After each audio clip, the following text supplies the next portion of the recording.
বাংলা হরোস্কোপে আপনাদের সবাইকে স্বাগতম। আমার আজকের আলোচনার বিষয় আওয়ামী লীগের নিবন্ধন স্থগিত করা প্রসঙ্গে। মূল আলোচনায় যাবার আগে দুটি কথা আপনাদেরকে বলতে চাই। স্ক্রিনে আপনারা একটি নাম্বার দেখতে পাচ্ছেন। এই নাম্বারে আমার সঙ্গে আপনারা যোগাযোগ করতে পারেন।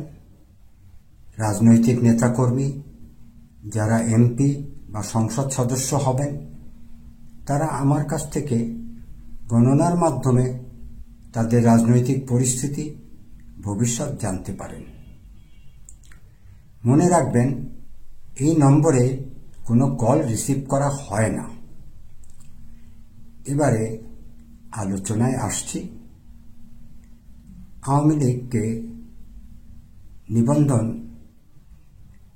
স্থগিত করা হয়েছে।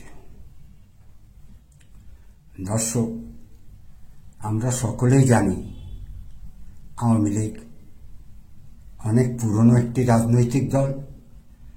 বাংলাদেশের জন্মলগ্নের আগে থেকেই তারা এদেশে রাজনীতি করে আসছেন। বর্তমানে আওয়ামী লীগের রাজনৈতিক কার্যকলাপ নিষিদ্ধ করা হয়েছে। নির্বাচন কমিশনে যেটি নিবন্ধিত রাজনৈতিক দল হিসাবে আওয়ামী লীগের সনদ রয়েছে সেটি স্থগিত করা হয়েছে। মূল কারণ কি? আওয়ামী লীগ ক্ষমতা হারিয়েছেন 2024 সালের 5ই আগস্ট। অন্তর্বর্তীকালীন সরকার ডক্টর মোহাম্মদ ইউনূস প্রধান উপদেষ্টা হিসাবে দেশ পরিচালনা করছেন। আমার খুব দুঃখের সঙ্গে বলতে হয়, আওয়ামী লীগ অনেক অন্যায় করেছে, অনেক অপরাধ করেছে,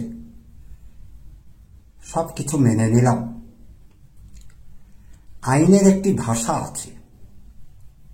যতক্ষণ আসামের অপরাধ প্রমাণিত না হচ্ছে ততক্ষণ পর্যন্ত তিনি নিরপরাধ। অর্থাৎ আদালতের রায়ের আগে সকল আসামিকেই নিরাপদ বলে গণ্য করা যেতে পারে।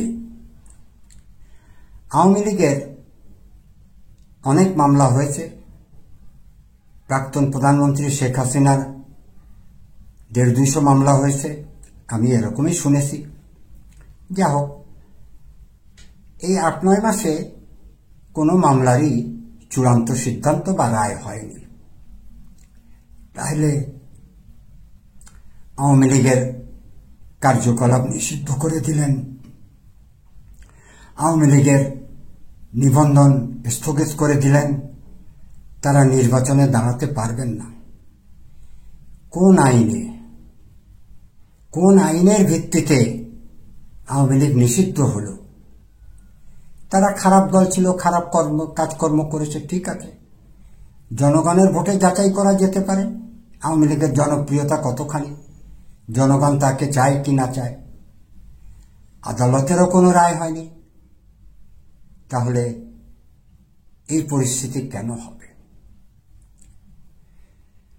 ডক্টর মোহাম্মদ ইউনূস সাহেব প্রধান উপদেষ্টা, তাকে আমি ভালো জানি, নির্দলীয় লোক মনে করতাম।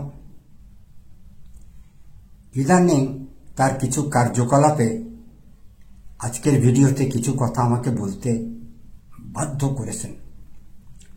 ডক্টর মোহাম্মদ ইউনূস সাহেব যখন শপথ নিয়েছিলেন, সেই শপথের মধ্যে এক লাইন ছিল, রাগ বা অনুরাগের বশবর্তী। অর্থাৎ তিনি রাগ করে কিছু করতে পারবেন না, ভালোবেসে কিছু করতে পারবেন না। ডক্টর মোহাম্মদ ইউনূস সাহেব অরাজনৈতিক লোক, তার মেধা যোগ্যতা নিয়ে আমাদের কারো কোনো সন্দেহ নেই। তবে তিনি কিছু ভুল করেছেন,